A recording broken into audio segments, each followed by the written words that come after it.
যদি বাড়িতে ৩-৪টে পুঁইশাকের গাছ থাকে তাহলে আপনারাও সারাটা বছর খেতে পারবেন পুঁইশাক। আর পুঁইশাকগুলো ১২ মাস থাকে।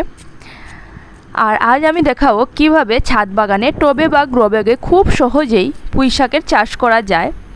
তো এখানে আমার ৪-৫টে গাছ আছে পুঁইশাকের, আর এই গাছগুলো আমি কিভাবে তৈরি করেছি আর বীজ থেকেই আমি এই পুঁইশাকের গাছগুলো তৈরি করেছি, কীভাবে তৈরি করেছি তা আপনাদের সাথে শেয়ার করব। তো খুবই সহজ, খুব অল্প মাটিতেই আমি এই গাছগুলো আমার ছাদ বাগানে গ্রো ব্যাগগুলোতে বসিয়েছি।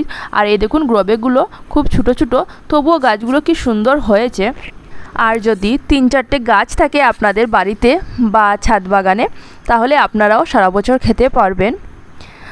আর আমি এই গাছগুলো কীভাবে বীজ থেকে চারা তৈরি করেছি তা আজ আমি আপনাদের সাথে শেয়ার করব। আর এই পুঁইশাকের গাছের পরিচর্যাও আপনাদের সাথে শেয়ার করব। আর পুরো ঘরোয়া উপায়ে আমি সবগুলো বলবো, ঘরোয়া জিনিস ব্যবহার করে।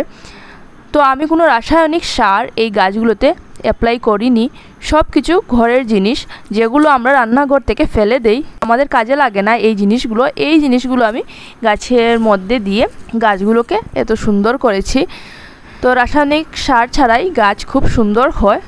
রান্নাঘরে অনেক জিনিস থাকে যেগুলো গাছের মধ্যে দিলে রাসায়নিক সার থেকেও ভালো কাজ করে। তো চলুন দেখে নেবেন কিভাবে আমি এই পুঁইশাকের গাছগুলো আমার ছাদ বাগানে বীজ থেকে চারা তৈরি করে তারপর চারাগুলোকে আলাদা আলাদা গ্রো ব্যাগে কীভাবে রিপোর্টিং করেছি। এই দেখুন এটা হলো পুঁইশাকের একটা ডাল, আর এই ডালের মধ্যে অনেকগুলো পুঁইশাকের বীজ আছে, যে বীজগুলো একটু কালো আছে সেই বীজগুলো থেকেই চারা হবে। তো এই বীজগুলো শুকিয়ে নিলে আরও ভালো হবে। তো আমি শুকাইনি, আমি এমনিতেই বসিয়ে দিয়েছি এই গ্রো ব্যাগটার মধ্যে। আমি এই বীজগুলো বসিয়ে দিচ্ছি, আর বসানোর প্রায় ১৫ দিন পর দেখুন গাছগুলো এত বড় হয়েছে। আর এখন আমি এই গাছগুলোকে তুলে নেব, আর তুলে এই গাছগুলোকে আলাদা আলাদা গ্রো ব্যাগে বসাবো। তো প্রথমে আমি মাটিগুলো রেডি করে নিয়েছি, আর মাটি আপনারা আপনাদের ইচ্ছে মতো তৈরি করতে পারেন। তো মাটিগুলো রেডি করে গ্রো ব্যাগে মাটিগুলো ভর্তি করে নিয়েছি। তারপর গ্রো ব্যাগগুলোতে গাছগুলো বসিয়ে দিচ্ছি। তো আমি যেটা গ্রো ব্যাগ বড়ো আছে এটার মধ্যে 2টো করে বসিয়েছি, আর যে গ্রো ব্যাগটা ছোটো আছে সেটার মধ্যে একটা করে গাছ বসিয়েছি। গাছ বসানোর 10 দিন পর থেকে কি করবেন চলুন দেখে নেবেন। আর গাছ বসানোর পর শুধুমাত্র গাছে জলটাই দেবেন, আর 10 দিন পর থেকে এই জিনিসটা গাছের মধ্যে দেওয়া শুরু করবেন। তারপর দেখবেন গাছটা কি তাড়াতাড়ি বাড়ছে। আর এই জিনিসটা হলো চাল ধোয়া জল আর ভাতের ফেন। তো আমরা প্রত্যেকেই চাল ধোয়া জলগুলো অবহেলা করে ফেলে দিই।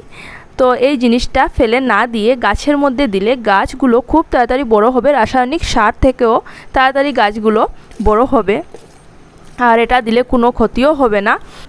তো এই চাল ধোয়া জল আপনারা কোনো দিন ফেলবেন না। যদি আপনাদের বাড়িতে গাছ থাকে তাহলে এই চাল ধোয়া জলটা গাছের মধ্যে অ্যাপ্লাই করবেন, দেখবেন গাছের গ্রোথ কিভাবে হচ্ছে।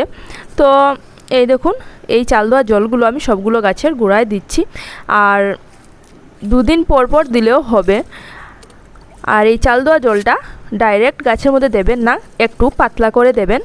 তো চাল ধোয়া জলগুলো 2 দিন পরে পরে গাছে দিতে হবে। আর এখন দেখাচ্ছি আরেকটা জিনিস, সেটাও আমরা অবহেলা করে সবসময় ফেলে দেই, আর এটা আমরা প্রত্যেক দিনই খাই।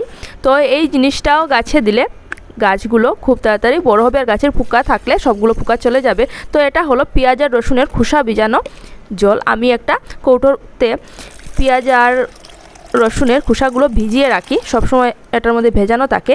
আর এই দেখুন এই জলটা আমি অল্প পরিমাণে জল নিয়ে আর নর্মাল জলের মধ্যে এটা মিশিয়ে দিলাম। মিশানোর পর পাতলা করে তারপর সবগুলো গাছের মধ্যে আমি দিচ্ছি। আর এটা সপ্তাহে 2 দিন দিলেও হবে, বা সপ্তাহে 1 দিন দিলে হবে।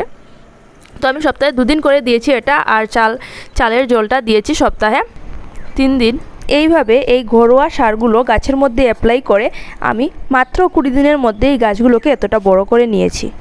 20 দিন বলতে গাছগুলো গ্রো ব্যাগে বসানোর পর থেকে। আর যদি পুঁইশাকের চারা কিনে এনে আপনারা বসাতে পারেন তাহলে আরও তাড়াতাড়ি গাছগুলো বড় হবে, কারণ বীজ থেকে চারাটা তৈরি করতে অনেকটা সময় লেগে যায়। আর আপনারা যদি চারাগুলো কিনে এনে এভাবে বসেন তাহলে 1 মাসের মধ্যেই গাছগুলো খাওয়ার উপযুক্ত হয়ে যাবে। আমি বীজ থেকে চারাটা তৈরি করেছি, তাই আমার 1 মাস থেকে বেশি সময় লেগেছে। আর আপনাদের যদি হাতে সময় থাকে তাহলে আপনারাও বীজ থেকে চারাটা তৈরি করতে পারেন, না হলে গাছের চারা কিনে এনে এভাবে আপনারাও ছাদ বাগানে টবে বা গ্রো ব্যাগে বসাতে পারেন। আর 3-4টে পুঁইশাকের গাছ যদি হয়ে যায় তাহলে আপনারা পুরোটা বছর খেতে পারবেন পুঁইশাক। আর কারা কারা এবছর পুঁইশাক লাগিয়েছেন অবশ্যই কমেন্টের মাধ্যমে জানাবেন। তো আজকের মতো আমার ভিডিওটা এখানেই থাক, আগামীকাল নিয়ে আসবো নতুন একটি ভিডিও। আজকের আমার এই ভিডিওটা যদি আপনাদের ভালো লাগে তাহলে আমার পাশে থাকবেন আর আমার চ্যানেলটি সাবস্ক্রাইব করবেন আরও এমন নতুন নতুন ভিডিও পাওয়ার জন্য। তো আজকের মতো অতটুকুই থাক। Happy gardening.